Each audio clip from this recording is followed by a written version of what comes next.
할렐루야. 2021년 9월 24일 금요일 이 복된 아침에 주님의 평안을 전합니다. 우리 함께 사도신경으로 신앙 고백하시면서 오늘 새벽 기도를 하나님 앞에 올려드리겠습니다. 전능하사 천지를 만드신 하나님 아버지를 내가 믿사오며 그 외아들 우리 주 예수 그리스도를 믿사오니 이는 성령으로 잉태하사 동정녀 마리아에게 나시고 본디오 빌라도에게 고난을 받으사 십자가에 못 박혀 죽으시고 장사한 지 사흘 만에 죽은 자 가운데서 다시 살아나시며 하늘에 오르사 전능하신 하나님 우편에 앉아 계시다가 저리로서 산 자와 죽은 자를 심판하러 오시리라. 성령을 믿사오며 거룩한 공예와 성도가 서로 교통하는 것과 죄를 사하여 주시는 것과 몸이 다시 사는 것과 영원히 사는 것을 믿사옵나이다. 아멘. 복되신 주님, 오늘 이 아침에도 주님의 임재하심 앞으로 나와 주님께 한없는 경배와 찬양을 올려드리기 원합니다. 저희들의 온 마음과 영혼을 주님 앞에 다 내어드리오니 주의 성령의 충만한 은혜로 가득 채워 주시옵소서. 진리의 빛을 저희들의 심령 가운데 비춰주셔서 오늘 이 주시는 말씀 함께 읽고 묵상하고 나누는 가운데 깨닫는 것이 있게 하시고 또 크신 주님의 은혜가 임할 수 있도록 역사하여 주옵소서. 주님께서 이 시간 예배드리는 모든 성도들의 심령을 붙드시고 함께하고 계심을 믿사오며 우리 구주 예수 그리스도의 이름으로 기도 올려드립니다. 아멘. 감사합니다. 함께 하나님의 말씀 보도록 하겠습니다. 하나님께서 오늘 우리에게 주시는 말씀은 시편 105편 16절에서 22절까지의 말씀입니다. 시편 105편 16절에서 22절까지의 말씀을 제가 봉독하겠습니다. 그가 또 그 땅에 기근이 들게 하사 그들이 의지하고 있는 양식을 다 끊으셨도다. 그가 한 사람을 앞서 보내셨으며 요셉이 종으로 팔렸도다. 그의 발은 착고를 차고 그의 몸은 쇠사슬에 매었으니 곧 여호와의 말씀이 응할 때까지라. 그의 말씀이 그를 단련하였도다. 왕이 사람을 보내어 그를 석방하며 뭇 백성의 통치자가 그를 자유롭게 하였도다. 그를 그의 집의 주관자로 삼아 그의 모든 소유를 관리하게 하고 그의 뜻대로 모든 신하를 다스리며 그의 지혜로 장로들을 교훈하게 하였도다. 아멘. 저희 말씀을 다시 한번 천천히 봉독하겠습니다. 그가 또 그 땅에 기근이 들게 하사 그들이 의지하고 있는 양식을 다 끊으셨도다. 그가 한 사람을 앞서 보내셨으며 요셉이 종으로 팔렸도다. 그의 발은 착고를 차고 그의 몸은 쇠사슬에 매었으니 곧 여호와의 말씀이 응할 때까지라. 그의 말씀이 그를 단련하였도다. 왕이 사람을 보내어 그를 석방하며 뭇 백성의 통치자가 그를 자유롭게 하였도다. 그를 그의 집의 주관자로 삼아 그의 모든 소유를 관리하게 하고 그의 뜻대로 모든 신하를 다스리며 그의 지혜로 장로들을 교훈하게 하였도다. 아멘. 하나님의 말씀입니다.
정확한 문장은 기억이 나질 않지만 C.S. 루이스는 자신의 그 소설 작품에서 이런 이야기를 한 적이 있습니다.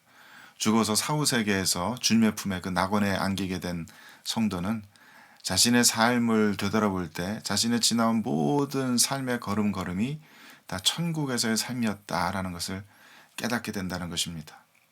그리고 죽어서 지옥으로 떨어지게 되는 사람은 역시 자신의 삶을 되돌아볼 때 자신의 삶의 매 순간순간이 이미 지옥에서의 삶이었다라는 것을 깨닫게 된다는 것입니다. 저는 그것이 굉장히 일리가 있는 이야기라고 생각을 했습니다. 천국은 확실히 죽어서 이르는 어떤 장소가 아니라 이미 나의 삶 가운데 하나님의 통치가 또 그분의 임재하심이 함께하고 있는가 하는 나의 그 영적인 상태에 대한 이야기이기 때문에 C.S. 루이스의 이런 통찰은 굉장히 의미가 있습니다. 내가 죽어서 천국 갈 것인가 그렇지 않을 것인가 하는 것은 그렇기 때문에 사실 물어볼 필요가 없는 질문입니다. 내가 죽어서 천국 갈 것인가가 궁금하다면 내가 지금 천국에 살고 있는지를 보면 됩니다. 내가 지금 하나님의 통치 가운데 있는지, 하나님의 다스리심을 받고 그분께 순종하며 그분의 말씀의 율법대로 살아가고 있는지, 그래서 나의 삶에, 나의 영혼 안에 깊은 평강과 안식이 이미 자리하고 있고 주님으로 말미암는 기쁨과 소망이 이미 나의 안에 있는지, 그것을 보면은 내가 구원의 삶을, 구원의 길을 걸어가고 있는지, 내가 죽어서 주님의 그 낙원에 이르고 영원한 생명을 받게 될 것인지를 알 수 있는 것입니다. 거꾸로 이야기해서 지금 나의 삶에 주님으로 말미암는 그 어떤 평강도, 그 어떤 기쁨도 발견되지 않는다면, 주님으로 말미암아서 내가 기쁘지 않고 주님으로 말미암는 그 소망이 내 안에 없다면 우리는 아직 주님의 다스리심 안에 그 천국에 이른 것이 아닙니다. 성도의 삶은 그렇기 때문에 이 땅 위에서 어떤 고난과 역경을 만나고 어떤 상황을 살아가든지 간에 그 심령 안 깊은 곳에서는 이미 주님의 통치와 주님의 임재와 주님께서 주시는 평강과 안식이 함께하는 그런 것이 성도의 삶입니다. 사도 바울이 간증하는 것과 같이 때로는 성도들이 주님으로 말미암아서 고생을 하고 심지어 매를 맞고 감옥에 가고 굶주리고 또 춥고 이런 상황에 처할지라도, 그래서 겉으로 보기에는 가난한 사람 같고 슬퍼하는 사람 같아도 성도의 그 속사람은 늘 기뻐하는 자들이고 늘 부유한 삶을 살아가는 그러한 자들인 것입니다.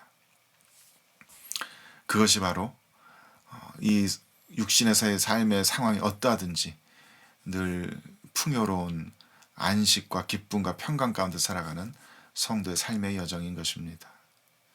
오늘 본문에서 시편 기자는 요셉과 그의 일가에 대한 이야기를 들려주고 있습니다. 요셉과 그의 일가의 삶은 얼핏 보기에 굉장히 고난이 많고 어떻게 보면 실패에 가까운 그런 삶인 것처럼 보일 때가 있었습니다. 요셉은 어린 나이에 형제들에 의해서 종으로 팔려갔습니다. 시편 기자가 노래하는 것처럼 그의 발에 착고를 차고 몸에 쇠사슬에 매인 채 생전 가보지도 못한 이방 사람들의 땅으로 끌려갔습니다. 그곳에서 그는 애꿎은 누명을 쓰고 감옥에 갇히기도 하였고 부당한 대우를 받으면서 그 어린 나이에 자신의 삶의 모든 소망이 다 막혀진 것 같은 그런 순간을 맞게 되었습니다. 그때 그의 삶 가운데는 정말 아무런 소망이 없는 것처럼 보였습니다. 그의 삶은 완전히 망한 인생처럼 보였고 누구도 원치 않는 그런 삶을 살아가야 하는 그런 운명에 처한 것처럼 보였습니다. 하지만 하나님께서는 그의 그 모든 절망스러운 상황 가운데 함께하고 계셨습니다. 태초 이전부터 하나님께서는 그 요셉을 향한 모든 계획을 세워놓고 계셨고, 그가 지금 이렇게 절망스러운 상황을 살아가고 고난의 삶을 살아가는 이 순간들마저도 주님의 선하신 계획 아래 있는, 주님께서 모든 것을 제어하고 계시는 그러한 삶의 순간들이었던 것입니다.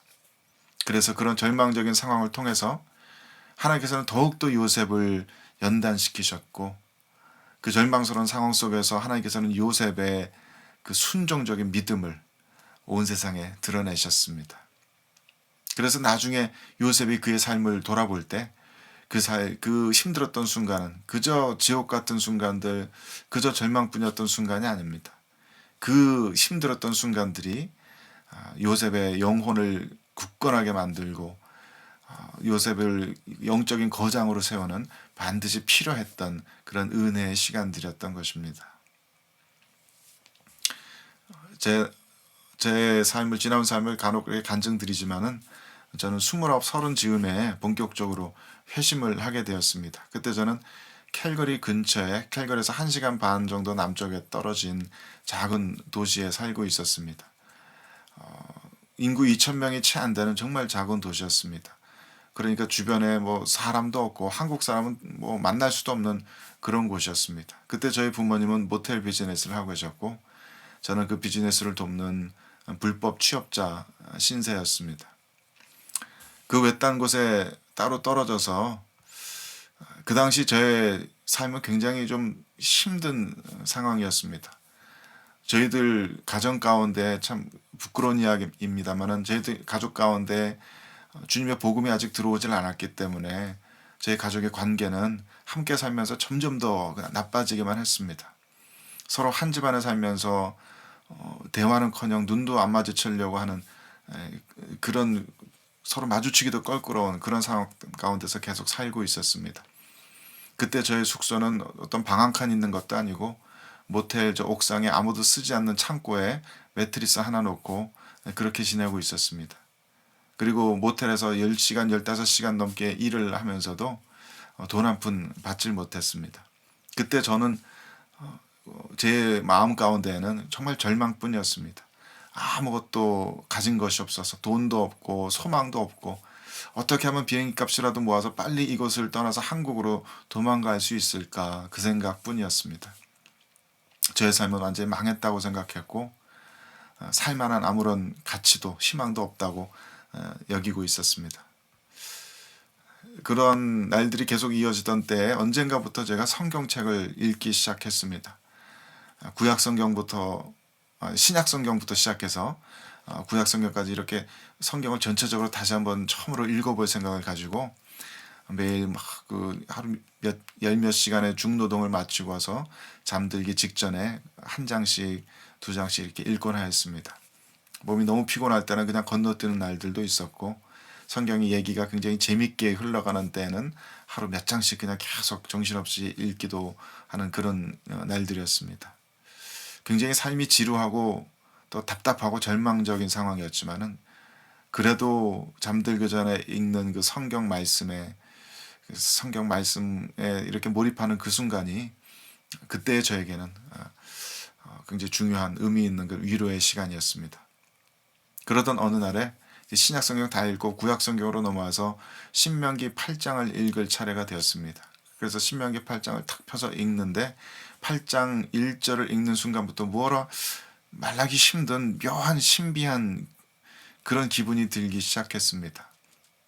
그리고 2절 말씀을 읽는데 갑자기 그 2절 말씀이 그야말로 글자가 꿈틀대는 것처럼 저의 머릿속을 완전히 사로잡더니 천둥 같은 목소리로 제 마음 가운데 울려 퍼지기 시작하였습니다. 내 하나님 여호와께서 이 40년 동안에 네게 광야길을 걷게 하신 것을 기억하라. 이는 너를 낮추시며 너를 시험하사 내 마음이 어떠한지 그 명령을 지키는지 지키지 않는지 알려 하심이라.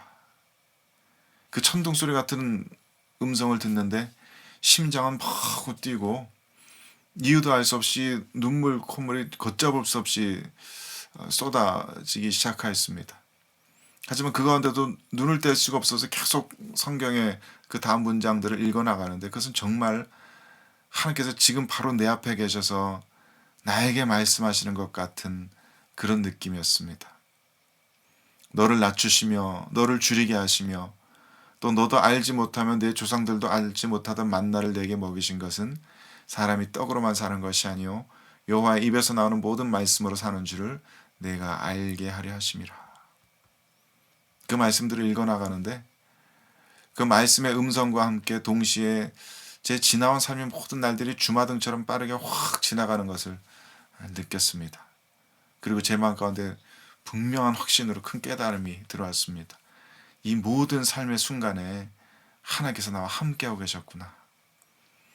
그 힘들고 절망적이고 아파하고 혼자 울던, 혼자 신음하던 그 모든 순간에 하나님께서 내 곁에서 나와 함께하고 계시고 나를 지키고 계셨었구나. 여기까지 나를 이렇게 인도해 오셨구나. 그 사실이 너무나 갑자기 명확하게 분명한 확신으로 제 마음에 들어오게 되었습니다. 그날 제가 얼마나 울었는지 모릅니다. 아마도 감동과 감격의 눈물이었겠죠. 그동안 너무 외로웠고 힘들었고 고통스러웠고 절망적인 삶이었는데 하나님께서 그 모든 순간들을 나와 함께하고 계셨고 지금 이 순간에도 하나님께서 나와 함께 계셔서 나의 삶을 동행하고 계시고 앞으로도 영원토록 주님께서 나와 함께 걸어가실 것이라는 그 사실이 너무나도 벅찬 감동과 감격으로 제게 다가와서 제 온 마음과 영혼을 그야말로 전율하게 하였습니다.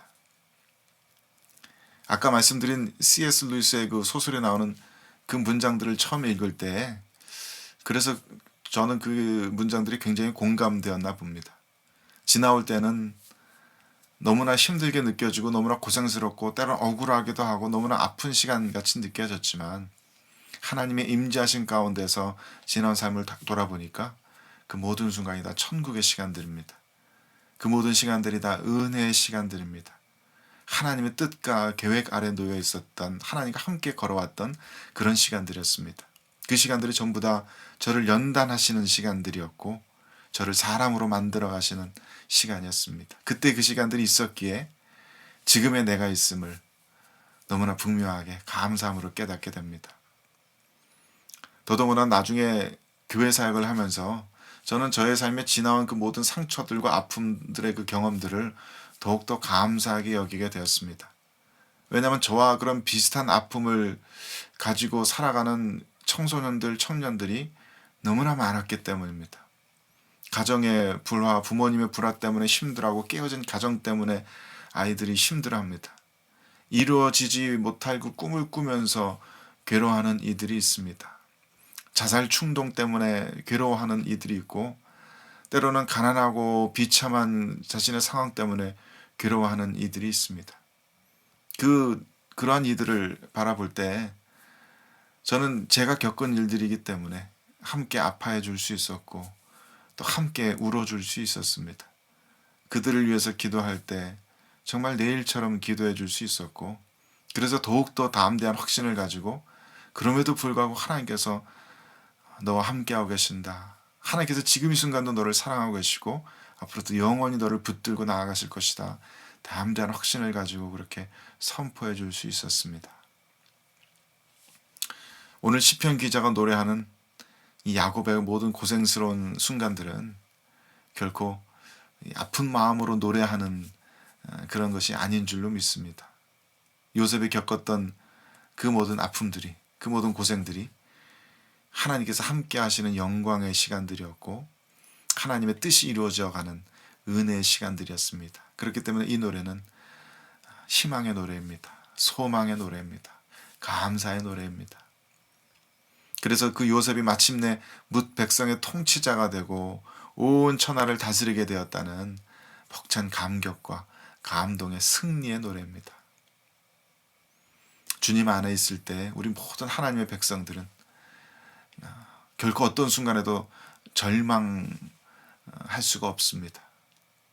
우리 성도들은 절망을 모르는 자들입니다. 그 어떤 삶의 어려운 순간에도 하나님께서 우리와 함께 하시기 때문입니다. 우리가 겪는 이 모든 힘든 순간들이 하나님의 영원하신 계획 속에서 하나님의 그 은혜 가운데서 하나님께서 우리와 동행하시는 그런 순간들이기 때문입니다. 하나님께서 오늘 우리들에게 주신 이 귀한 하루도 주님께서 동행하시는 시간인 줄로 믿습니다. 오늘 우리가 만나게 되는 모든 사람들, 모든 사건들, 모든 순간들 가운데 주님께서 우리들과 동행하시고 우리들이 알지도 못하는 사이 우리를 지켜주시고 하나님의 선하신 뜻을 이루어 가실 것입니다. 주님께서 우리와 함께하고 계십니다. 그 사실을 분명한 믿음으로 붙들고 오늘 이 시편의 노래처럼 어떠한 상황 가운데서도 희망의 노래, 승리의 노래를 부를 수 있는 저 여러분 다 되시기를 주님의 이름으로 축원드립니다. 함께 기도하겠습니다. 자비로우신 주님, 주님의 그 크신 사랑으로 저희들 이 부족하고 연약한 자들 삶의 모든 걸음걸음들을 함께 하심에 감사드립니다. 지난 모든 삶의 순간들이 주님의 은혜의 시간들이었고 또 주님께서 저희를 연단하시는 시간들이었고 저희들을 사람으로 만드시고 성도로 만들어 가시는 시간들이었음을 고백합니다. 혹시 지금 이 순간에 특별히 어려움과 슬픔과 고난 가운데 처해 있는 성도들이 있습니까? 주의 성령께서 하늘문 여시고 풍성한 사랑을 쏟아부으셔서 하나님께서 우리 모두와 함께하고 계심을 분명한 확신으로 붙들 수 있게 하여 주옵소서. 그래서 우리들의 상황이 어떠하든지 늘 마음속에 평강과 안식과 기쁨을 잃지 않고 참된 성도로 영광의 삶을 살아갈 수 있도록 주님 도와주시옵소서. 감사드리오며 우리 구주 예수 그리스도의 이름으로 기도드립니다. 아멘. 하늘에 계신 우리 아버지여, 이름이 거룩히 여김을 받으시오며 나라가 임하시오며 뜻이 하늘에서 이루어진 것 같이 땅에서도 이루어지이다. 오늘 우리에게 일용할 양식을 주시옵고 우리가 우리에게 죄 지은 자를 사하여 준 것 같이 우리 죄를 사하여 주시옵고 우리를 시험에 들게 하지 마시옵고 다만 악에서 구하시옵소서. 나라와 권세와 영광이 아버지께 영원히 있사옵나이다. 아멘.